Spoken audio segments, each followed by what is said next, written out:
Etta Kane went out on August 19th in 1979 to hike the trails in a park at the foot of Mount Tamalpais, also known as the Sleeping Lady, which overlooked San Francisco's Golden Gate Bridge.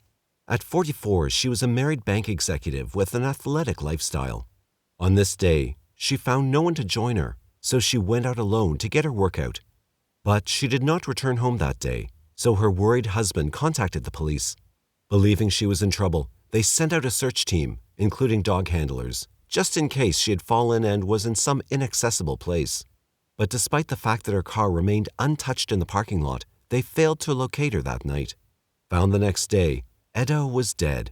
She'd been attacked from behind and had a bullet wound on the back of her skull. The police believed, from her position on her knees with her face on the ground, that possibly she had been forced to show subservience to her killer, perhaps even to beg for her life. The killer had removed $10 from her wallet, along with some credit cards, and had taken her glasses but had left her jewelry. It was the first known killing on Tamalpais. Witnesses described two lone men, one blonde and acting rather strangely, and the other wearing a dark blue jacket which apparently made him sweat. He'd hid his face with it, but people estimated that he was about 35. The autopsy showed that Etta had been shot once with a .44 caliber gun, and it appeared that she'd been the victim of an execution-style attack. Yet she had not been involved in sexual intercourse with the attacker, so the motive for this unthinkable attack remained a mystery. In fact, no one who knew Etta could think of any reason why someone might want to harm her. There was little evidence in the area to assist the police to track her killer, so the murder went unsolved. It shook up people who used the park, but after a while, things returned to normal. Eventually, however, Etta Kane's murder would gain a different status as more than just an isolated unsolved homicide. It would become the first of more to come. The principal source for this spate of murders during the early 1980s is Robert Graysmith's book, The Sleeping Lady, as well as news reports from area California papers, primarily the San Francisco Chronicle. Another key source is John Douglas's first book, Mindhunter, because he was the FBI profiler who got involved in the case when it appeared that a serial killer was on the loose. He provides important insights into how this killer was studied, as well as explanations for why he might have been a psychopathic lust killer in the first place. Graysmith opens his book with a legend of the Sleeping Lady. A sun god fell in love with an Indian maiden, so he carried her off into the sky, but then he stumbled over Mount Diablo, and as he fell back to earth, she was killed. The place where she hit the ground is where the mountain supposedly grew up into the profile of a sleeping woman, or a dead one. Not until spring the following year was there another violent incident, but in early March, the body of Barbara Schwartz, 23, was found murdered in the same park where Etta Kane was killed. Out hiking with her dog on the 8th, the young baker had been repeatedly stabbed rather than shot, and her wounds had been to the chest, but there had been a witness who had watched the entire episode, and it was she who led the rangers to the crime scene. This female hiker was watching through the trees as a thin, athletic man, about 25 she guessed, approached Barbara Schwartz, whose dog was barking. He had a hawk nose and dark hair, and he wore hiking boots. To her surprise, he suddenly began to stab Barbara with a knife. They struggled for nearly a minute, and then he fled as Barbara fell to the ground. The witness ran for help, so the crime scene was quickly processed and a witness report drawn up. The police found a pair of bloody stained bifocal glasses that they hoped had belonged to the killer. In retrospect, the witness's description would prove to be wildly erroneous in every respect, which she herself would later admit, and it would mislead the investigation for some time. Other hikers that day had seen a lone male wearing glasses who looked to be in his 40s. He wore a raincoat despite the fact that it was not raining. Although no one knew it at the time, this man was more likely Barbara's killer. The pathologist counted 12 separate wounds in her chest, and he estimated that her attacker had used a 10-inch knife. A few days later, some kids found a boning knife near the crime scene, crusted with blood. It proved to have been purchased at a chain grocery store, but the specific location could not be pinned down. Unfortunately, a TV reporter handled it, obliterating fingerprints. The bifocals found near Barbara turned out to be a prison issue, so investigators busily checked lists of recently released convicts, especially those with a record of sex crimes who resembled the sketch a police artist had made from the witness report. At this point, the FBI's San Francisco-based field office got involved, along with other agencies. However, the investigation turned up no good leads. In fact, The police in another jurisdiction did question a man that night who claimed to have been wounded in a convenience store attack, but having no access to the Marin County All Points Bulletin, they failed to put two and two together. While they cannot be blamed for that, they neglected to find out that there had been a convenience store robbery in the area. In any event, this man, with his quiet manner, looked nothing like the predator who had stabbed Barbara Schwartz to death, so the link would probably not have been made that night. The next day, the wounded man visited an optometrist, Barbara Schwartz's doctor, to get a new pair of glasses. Although police questioned him about Barbara's prescription, he never heard about or saw the flyer about the eyeglasses found at the scene. That was unfortunate, for it's likely he would have recognized the unique prescription. Instead, the killer was free to continue. Again, months passed, and then another young woman entered the park alone to go jogging. People were certainly afraid about being in the wilderness areas, but a few wanted to demonstrate that the parklands were largely safe. They would soon learn differently. Ann Alderson, 26, and a former Peace Corps volunteer, was seen by several people on October 15th at the end of a long Columbus Day weekend, and the park's caretaker recalled seeing her sitting alone in the 5,000-seat amphitheater to watch the sunset. He considered warning her about the potential danger of being alone at dusk, but decided not to disturb her. Grace Smith says that earlier that day, this same witness had seen a lone male in the area as well, around age 50, who was just standing around. Two other people, says John Douglas, recalled seeing Ann near the area where Etta Kane had been killed over a year before. Then she apparently came under attack, an easy mark by all accounts. She, too, had also been shot with a single bullet from a .38 pistol, which had gone through the right side of her head. But in this incident, there was a significant difference. Ann had non-consensual sex and was allowed to get dressed again. Her right earring was missing, and she'd been propped, face up, against a rock. What linked this murder clearly to Etta Kane's was her position. It appeared from her twisted arrangement that she might have been forced to kneel as well before being killed. What police did not yet know is that there were two other victims that weekend, but only Ann had been quickly found. Not far away, a double homicide around the same time provided a tentative lead on a suspect, because the victims had both been shot by an apparently demented individual. In a home not far from Mount Tamalpais, on October 16, 1980, two people were found shot to death. According to the court reports, this is what occurred. Mark McDermott, 35, and his brother Edwin, 40, both resided with their mother, Helen McDermott, 75, in Mill Valley. At approximately 8:30 p.m., sheriff's deputies forced their way into the home at the request of a concerned friend. They found the body of a man lying in a hallway off to the left of the living room, whom they learned was Edwin. He had been dead approximately 12 hours, and several bullet wounds were evident in his head and chest. In a locked bedroom was the body of an elderly woman, subsequently identified as Helen, lying on the bed and covered by a blanket. The body had a single bullet wound behind the left ear. Scattered around the floor were 8 spent .22 caliber casings, 5 near Edwin's body, 1 in the living room near the door to Helen's bedroom, 1 near a bookshelf between Edwin's and Helen's bedrooms, and 1 in Edwin's bedroom. Looking around, the deputies went outside and observed a small padlocked door leading into the basement. After forcing entry, they discovered a note tacked to the inner side of the door, addressed to Shitheels, and stating that by the time the note was discovered, the reader would be way too late. The author would be found on the news or on a slab. It was signed Mr. Hate.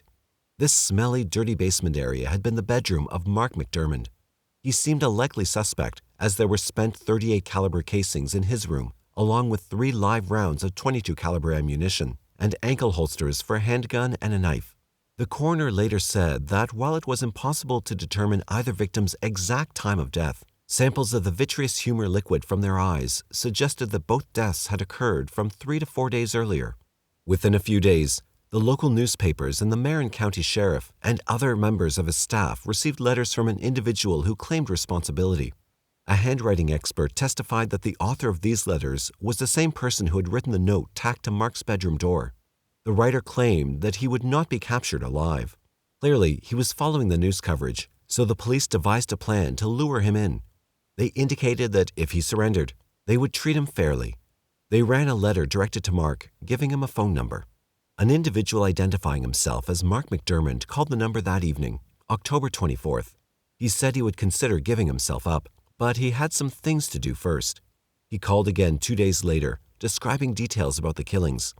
He said he had tried to kill his mother and brother quickly, but he'd miscalculated with Edwin and had to shoot him 5 or 6 times. His motive was to stop Edwin from hurting others and to prevent his mother from realizing that he'd killed Edwin. He then agreed to turn himself in the following day. When he approached the police, McDermott was wearing a belt with a .38 caliber revolver in it. He also had a set of thumb cuffs and 3-speed loaders.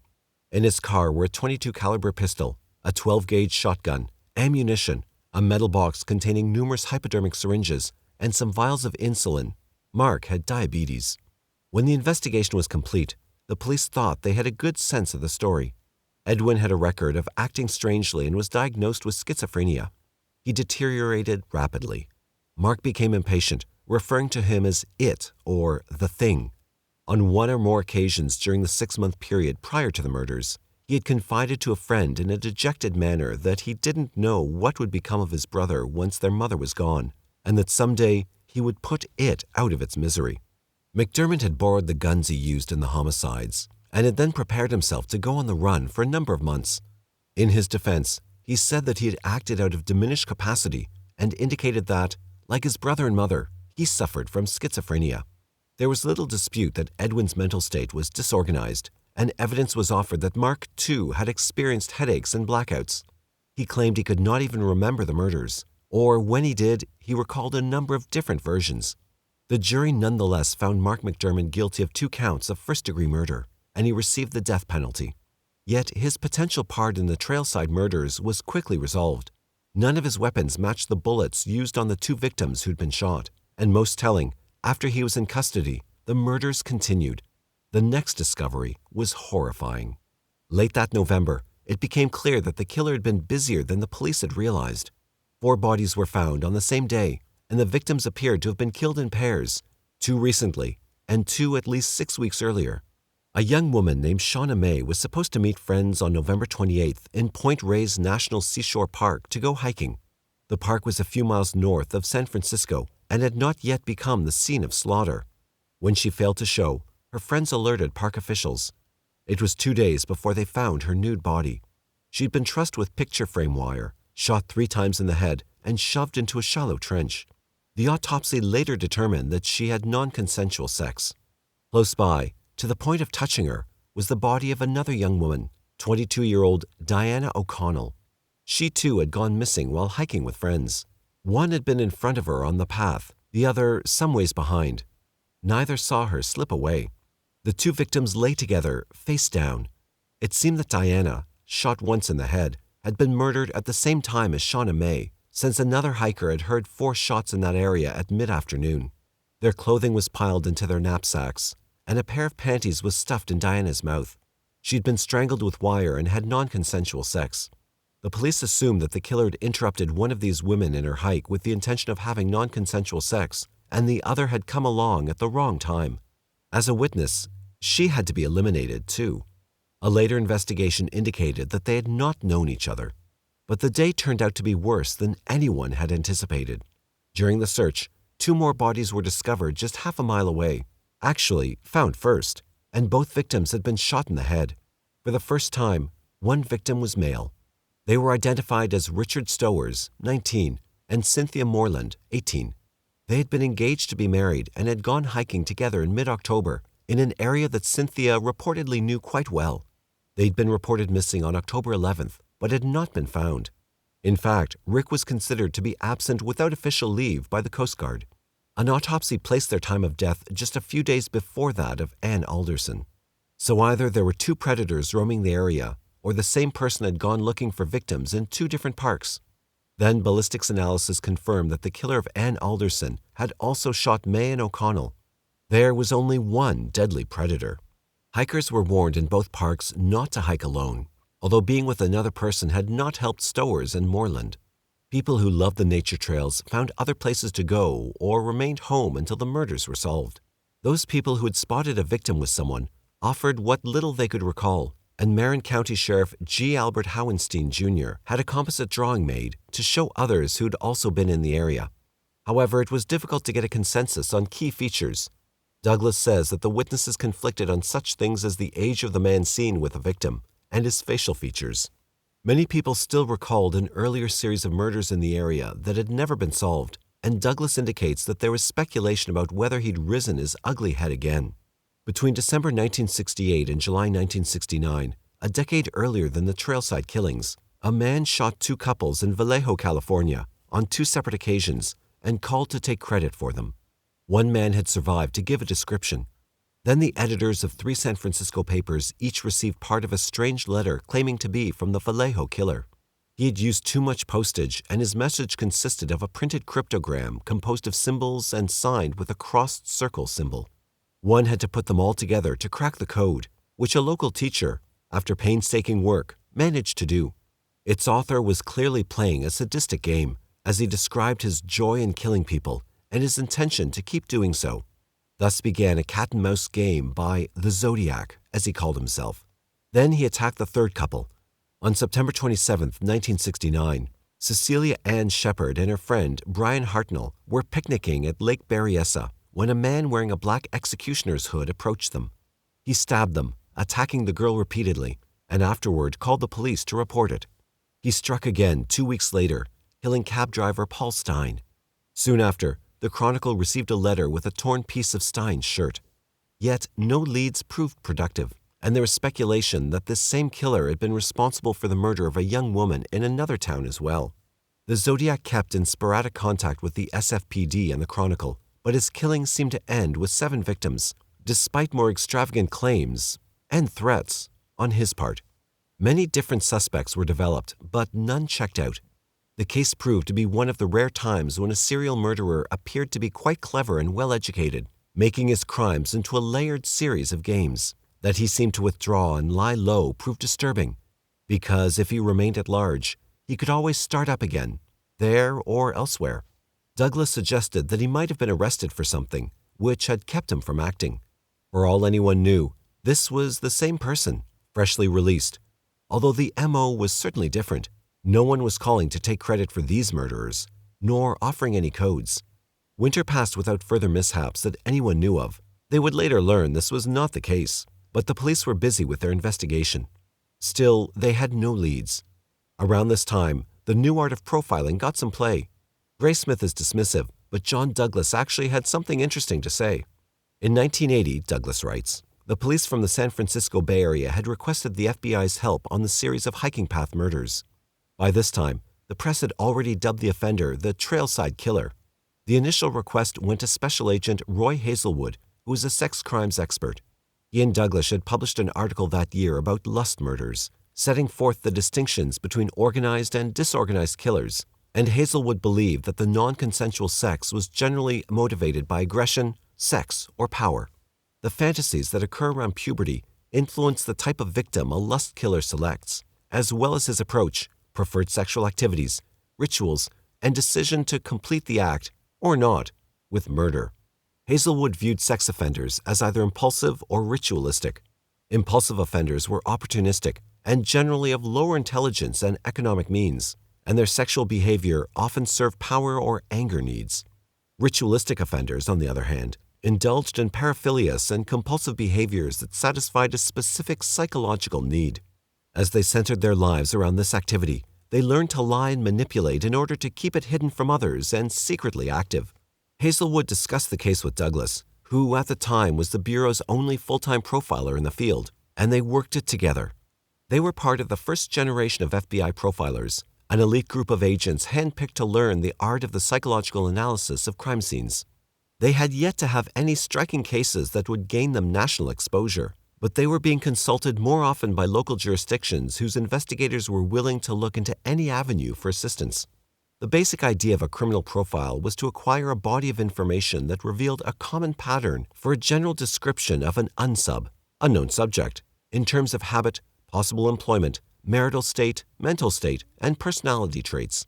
Probing for an experiential assessment of a criminal from a series of crime scenes involved detailed victimology, learning significant facts about the victim's life, especially in the days and hours leading up to his or her death. Their movements were mapped, and investigators study all of their personal communications for signals to where they may have crossed paths with a viable suspect. Douglas went to San Francisco to examine the crime scene data and case photos, and he said the killer would be familiar with the area, so a local man, but he was shy, reclusive, and may have a speech impediment. Contrary to what some local psychologists had decided, who had described the offender as charming, sophisticated, and good-looking, Douglas thought he would be unsure of himself in social situations. He chose victims of opportunity rather than preferring a certain victim type. He was white, intelligent, blue-collar, and had spent time in jail. His MO was to approach from behind, if possible, and become aggressive to overwhelm the victim. He was like a spider waiting for a bug to fly into his web. That Douglas had been so specific about the speech impediment drew a lot of doubt from the task force members. They wondered how he could know something like that. Douglas explained that the secluded killing areas, the method of approach, and the fact that the offender did not approach his victims in a social situation to lure them indicated some degree of shyness or shame. He believed it was due to a physical malady. Overpowering someone gave the killer some sense of compensation for his handicap. He has some kind of defect that really bothers him, he said. The profile did not offer anything that one could call a viable lead unless they had a suspect, so the police were still in the same place. They had a guy who roamed the thickest areas of the hiking trails, lying in wait for potential victims. With the many miles of trails around San Francisco, there wasn't much they could do. After Douglas returned to Quantico, the killer struck again in March 1981. This time, though, he made a serious blunder. For him, it was the beginning of the end, even though he had switched to yet another park. Ellen Marie Hansen and Stephen Hurdle, undergraduates of the University of California at Davis, were hiking in the Henry Cowell Redwood State Park on March 29, 1981. This area was about 80 miles south of San Francisco, near to Santa Cruz, another town that had suffered a series of murders during the early 1970s. Edmund Kemper, John Linney Fraser, and Herbert Mullen had killed there around the same time. Fraser targeting a family, Kemper killing co-eds, and Mullen imagining he had to eliminate to protect the state from an earthquake. It had been nearly a decade, however, since all of that had happened, and all three offenders were safely behind bars. Steve Hurdle would later describe what had taken place, as he managed to survive despite being shot. A man approached them, he said, not far from an observation deck, and he had a pistol in his hand. He threatened them with it and insisted that Hansen allow him to have non-consensual sex with her. She refused, and Hurdle begged the man to let them go, but the stranger lifted his gun and, in front of Hurdle, shot Hansen point-blank twice, in the head and once in the shoulder. Hurdle was horrified but unable to get away as the stranger then shot him as well. However, the bullets burrowed through his neck, so he was not killed. The man fled the area as Hurdle sought help from other hikers. He was obviously in a perfect position to offer police a description of this attacker, although trauma involving guns often interferes with one's memory. Steve did recall the man's crooked yellow teeth and thought he was about 50 and balding. He'd had a backpack and wore dark glasses, as well as a gold jacket with lettering on the back and a baseball cap. In addition, he'd spoken in quick, commanding sentences. Steve estimated that he'd been about 5'10" to 6 feet tall and about 170 pounds. Along with what Hurdle offered, other people also reported a man they'd seen on the observation deck running after the gunshots and driving off in a red car of foreign make. One girl thought it was a Fiat. The Post-Standard indicated that there had been 7 witnesses altogether who reported the man to the police. The resulting physical description differed markedly from that of the Marin County killer, but not the MO. As much as police need to rely on eyewitnesses, they also know that memory is tricky and many people who believe in what they've seen are nevertheless wrong. About 80% of people exonerated in recent years who served time in prison can attest to the mistakes. One man even had 5 witnesses give erroneous testimony that linked him to a murder.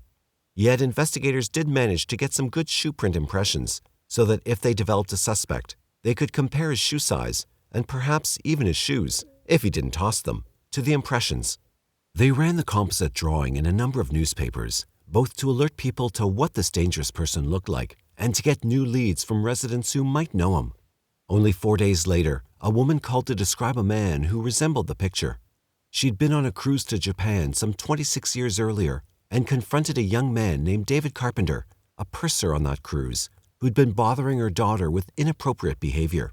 She recalled that he'd stuttered, the speech impediment that Douglas had suggested, and had proof of his name from where he'd signed her daughter's book. The police looked into it, but there were many men in Northern California named David Carpenter. As they moved forward with their investigation, the killer was reading the newspaper. He decided it was time to grow a beard. He also had found a way to lure another young woman into his net. However, this time, he killed much closer to home, leading the police right to him. Either stupid or arrogant, he made yet another mistake, and while the police benefited, a pretty blonde fell victim. On May 2nd, Heather Roxanne Skaggs, 20, told her boyfriend that she was going to see David Carpenter about a used car. Supposedly, a friend of Carpenter's was selling it, and he was going to help her to purchase it. She was a student at Econo Quick Print, where Carpenter taught people how to use computer typesetting machines, and sometimes he had given her a lift home in a company car. She had mentioned wanting a car of her own, and he told her about this opportunity. He even offered to loan her whatever amount she did not yet have.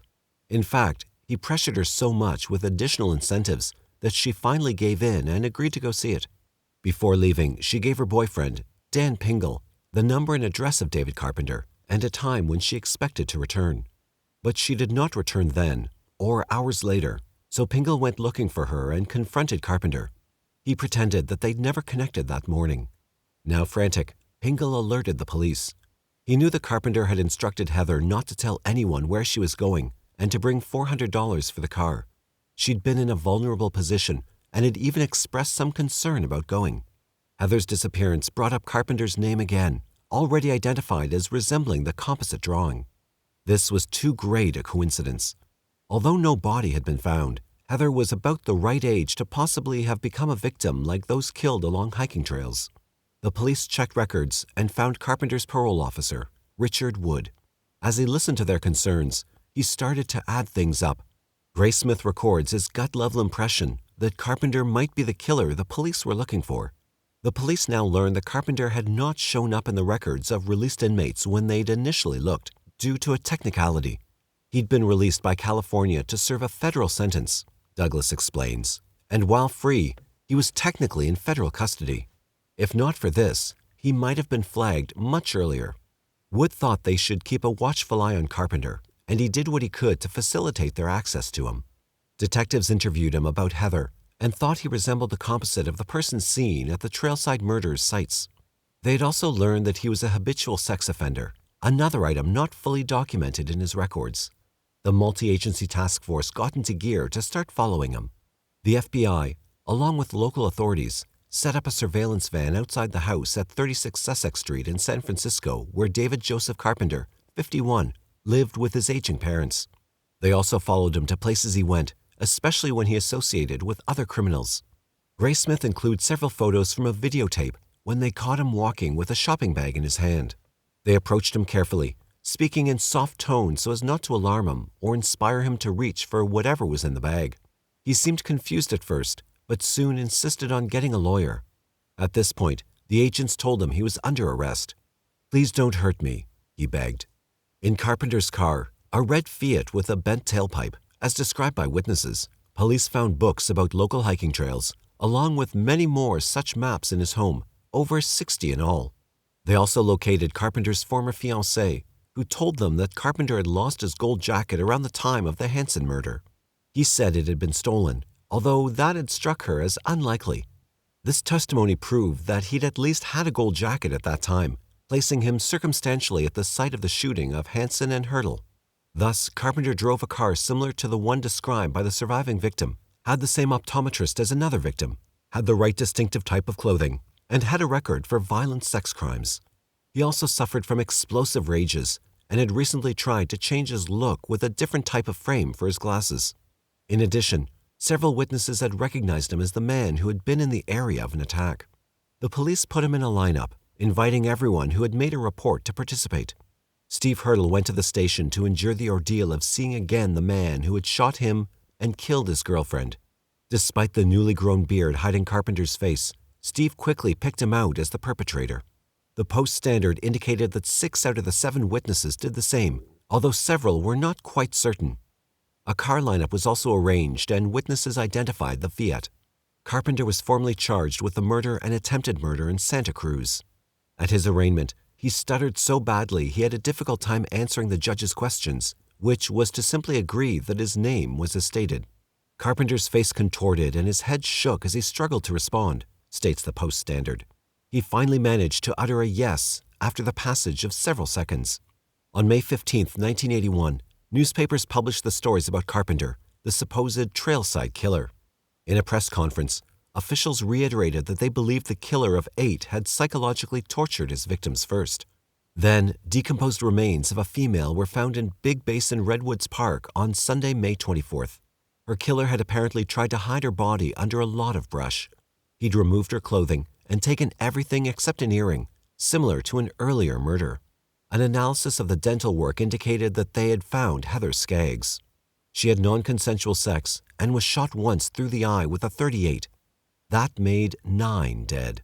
By May 27th, the Syracuse Herald-Journal noted that Marin County District Attorney Jerry Herman was going to file charges against Carpenter in 5 more of the murders, all linked via ballistics analysis to Carpenter's guns, and he held out hope that evidence would surface in at least another murder. He was not going to file charges in the murders of Barbara Schwartz or Etta Kane, since the evidence was lacking. One of them had been stabbed with a knife on which there was no usable prints, and the other was killed with a different gun, which had still not been found. Still, the office would continue to investigate.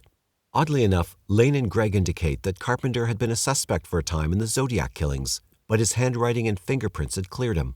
A few people recall him at one point claiming to be the Zodiac. Whatever the case, his background was being thoroughly scrutinized. Born on May 6, 1930, in San Francisco, Carpenter had been raised by strict and aggressive parents. His alcoholic father beat him or neglected him, while his near-blind mother was described as domineering. By the time he was 7, he was stuttering so badly he had a difficult time in any social situation. He was often ridiculed, which made him painfully reclusive. He received no therapy, but was instead forced to participate in extracurricular activities such as ballet and piano. He took out his frustrations on animals and also wet the bed, 2 of the 3 indicators, as Douglas pointed out. As he grew into adolescence, he looked for opportunities to express his developing sex drive, and by the time he was 17, David had been arrested for inappropriate behavior against 2 young children, his cousins. He served a year and apparently learned nothing from the California Youth Authority because, once released, he became more predatory. Frazier states that he continued offending until he got married in 1955. Carpenter worked at various occupations, including as a ship's purser, a salesman, and a printer. He apparently had a demanding sex drive that he kept keeping under control by subjecting his wife to his constant need. They had 3 children together, but Carpenter could not continue to control himself. In addition to his violent rages, he also prowled around, looking for other women. Finally, his drive was so desperate, he resorted to outright violence. In one incident in 1960, fully described by Graysmith, Carpenter had befriended a woman, inviting her to his home to meet his wife and including her in some of his celebratory moments. Then one day he picked her up, but instead of taking her to work as promised, he drove to a wooded area of the Presidio and then acted as if he was lost. At some point he grabbed her, straddled her, and used a clothesline to bind her. With a knife he threatened her, forcing her to be still. He told her he had a funny quirk that needed to be satisfied. When she resisted and tried to get away, he struck her several times with a hammer. Douglas states that prior to and during the incident, he lost his crippling stutter. The victim described his speech as slow and deliberate, in contrast to the way he usually talked, and he seemed unduly angry. This woman might have been Carpenter's first murder victim had she not been saved by a suspicious military patrol officer who heard her call for help. He'd been looking for Carpenter's car, having spotted it earlier, and when he saw what was happening, he commanded Carpenter to stop. Carpenter shot at him, missing, so he returned fire and wounded Carpenter. Then the MP arrested Carpenter and took him in. The victim survived, but Carpenter, who claimed to have blacked out during the attack, ended up with a 14-year sentence. During this time, his wife, who'd had to put up with his temper and sexual demands, and who'd just given birth to their 3rd child, divorced him. To psychiatrists who evaluated him, he gave a range of different stories about what had occurred, from amnesia to a lover's quarrel. He'd clearly learned to tell people what he thought they wanted to hear. In 1969, Carpenter was freed after only 9 years. He quickly got remarried, and in less than a year, he was back at it again, and the marriage failed. He tried to have non-consensual sex with a woman by hitting her car to force her out of it. When she struggled against him, he stabbed her, but she managed to get back into her car and raced towards help. Obviously, Carpenter was now looking for a way to have non-consensual sex, but not return to prison, so he was prepared to eliminate witnesses. He continued to target women until he was arrested again in Modesto on February 3, 1970.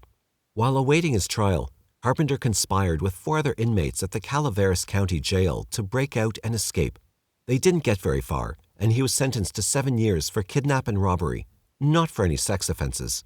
He also received 2 more years for his parole violations. When he got out in May 1979, he was not listed as a sex offender, although he clearly was. By August, he had murdered Etta Kane. Even while Carpenter continued his criminal activities, he found a way to pass as a normal, productive citizen. He took courses in computer printing at the California Trade School, graduating with a degree. Then he got a job as a typesetter instructor at an agency affiliated with the school. He took up hiking as a hobby, but not for the same reasons most people do. He simply liked the shelter afforded in the wilderness for grabbing young women to have non-consensual sex and kill without being seen. It remained for the courts to ensure he returned to prison for the rest of his life. On June 16, 1981, in Castle Rock State Park, rock climbers came across a jawbone. At the urging of acquaintances, they brought it in and the police sent it for analysis. It proved to be human, and with further work it was identified as the partial remains of a 17-year-old high school student, Anna K. Menjivar, missing since December 28 the previous year. Many people had suspected that Carpenter had something to do with her disappearance. She had worked part-time at the bank where Carpenter was a client, and he often engaged in conversation with her. People were under the impression that she was the reason he came to the bank, but the evidence against him was slim. Even the cause of death could not be established. Yet other cases could be prosecuted, and perhaps that would become some sort of justice for young Anna. Carpenter was formally charged with the 5 Marin County killings: Ann Alderson, Diane O'Connell, Shauna May, Cynthia Moreland, and Richard Stowers, 2 non-consensual sex charges, and an attempted non-consensual sex charge. The police had recovered the .38 that he'd given to a friend, a bank robber who wanted no part in protecting a killer and who suspected that Carpenter was setting him up, and they now had everything they needed to move forward with a strong case. Given its inflammatory nature in the Santa Cruz and San Francisco communities, the venue was shifted 300 miles away to Los Angeles. Carpenter insisted he was innocent and continued to do so throughout 2 trials. His first trial was for the murders of Heather Skaggs and Ellen Hansen, and the attempted murder of Steve Hurdle. It started on October 11, 1983. The judge seated 1 jury to decide his guilt and a second one to decide the penalty in the event of a conviction. Along with the alternates, this made for a substantial body of people for the attorneys to address. It took many weeks of voir dire before DA Art Danner could present his opening argument in May, which focused on eyewitnesses and ballistics evidence. Carpenter's gun had been linked to each of the murders, and Steve Hurdle's testimony identifying Carpenter as the attacker who shot him and killed his girlfriend was persuasive. It was no surprise that after 6 weeks of testimony, the 8-woman, 4-man jury deliberated for 8 hours over the course of 2.5 days to reach their verdict. On July 6, 1984, David Carpenter was convicted of 2 counts of first-degree murder and 1 count of attempted murder. The balding, bespectacled defendant had no visible reaction, reported the Syracuse Post-Standard. The attorney shrugged it off, saying that Carpenter had expected to be convicted and had prepared for it. He also described his client to the press as a mental mess, admitting that he was a killer but resisting the idea that he should face the death penalty for it. His crimes had been impulsive, not planned, and he'd been unable to control himself. Yet no amount of psychological testimony had convinced the jury that abusive parents were entirely responsible for this killer's development towards such cruelty. The second jury found 3 special circumstances that warranted the death penalty: committing multiple murders, committing murder during non-consensual sex, and lying in wait. Carpenter was to be given the death sentence via execution in San Quentin's gas chamber, but the court was not finished with him. He had a second trial coming right up for the Marin County killings, though it would be delayed for several years by legal wrangling. And this trial would have an unexpected and disheartening glitch. The second trial opened in San Diego on January 5, 1988. Deputy DA John Posey had a huge job ahead of him in his first death penalty case, with more than 60 witnesses, but he'd long prepared for the task. Carpenter's attorneys were public defenders Frank Cox and Steve Berlin. Robert Graysmith attended this proceeding and offers a first-hand account. Unlike the Los Angeles trial, in which the defense had offered few witnesses, Carpenter's witness list this time numbered over 30, and he himself would testify. It took until May 10th, in a trial that once again proved that Carpenter's gun was the one that shot the victims, and he was convicted of all 5 of those murders. He offered carefully constructed alibis, but the prosecutors proved that his documentation had been altered or that he'd been mistaken about some of his dates. For 7 days, Carpenter was on the stand. Although he appeared calm and prepared, reading from his calendar and collection of receipts, he stuttered from time to time as he described his acquaintances from prison and his various liaisons with women. He also detailed his activities during the time of each of the murders of which he was accused. Still, he also showed his anger and his slippery and glib nature. It was no surprise that after only 7 hours, another jury also recommended the death sentence for him, which the judge accepted. However, a few months later, the jury forewoman, Barbara Durham, revealed something that could have made a difference. She told friends that she had been aware, or became aware during the trial, of Carpenter's convictions in Los Angeles in 1984 for the Santa Cruz murders. She had concealed this fact during voir dire, or during the trial. Judge Herbert Hoffman had to consider whether to call a mistrial and have Carpenter retried. Since he thought the evidence had been strong, it was a difficult decision. On February 21, 1989, Judge Hoffman ruled that while he believed that Carpenter was certainly guilty of the crimes, since a member of the jury had unlawfully referred to his prior conviction during discussions, he had to order a new trial. He made no secret of the fact that he considered this a travesty of justice, especially because the trial had been costly. In 1994, state prosecutors asked the California Supreme Court in San Francisco to overturn that decision, since the evidence for Carpenter's guilt was overwhelming. However, the deputy state public defender insisted that the jury had been contaminated and the trial had been essentially biased and unfair. On March 6, 1995, the court refused to give David Carpenter a new trial. Judge Armand Arabian stated that it's virtually impossible to keep secrets in such cases, and he believed that the forewoman's knowledge had not unduly biased the jury. Thus, they overturned Judge Hoffman's decision, probably without too much disappointment for him. In 1997, the state Supreme Court upheld the death penalty for the Skaggs and Hansen murders. And on November 27, 1999, they also upheld Carpenter's death penalty from his second trial. 6 of the 7 judges agreed that he'd had a fair trial for the 5 Marin County murders and had been sentenced properly. In December 2009, San Francisco police re-examined evidence from the October 21, 1979 murder of Mary Frances Burnett, who was jogging at Land's End when she was attacked and stabbed to death. A DNA sample obtained from the evidence was matched to Carpenter through State Department of Justice files. In February 2010, police confirmed the match with a recently obtained sample from Carpenter. Carpenter is still a suspect in the murders of Etta Kane and Barbara Schwartz. He was sentenced to die in the gas chamber and remains on San Quentin's death row. He's now 91 years old.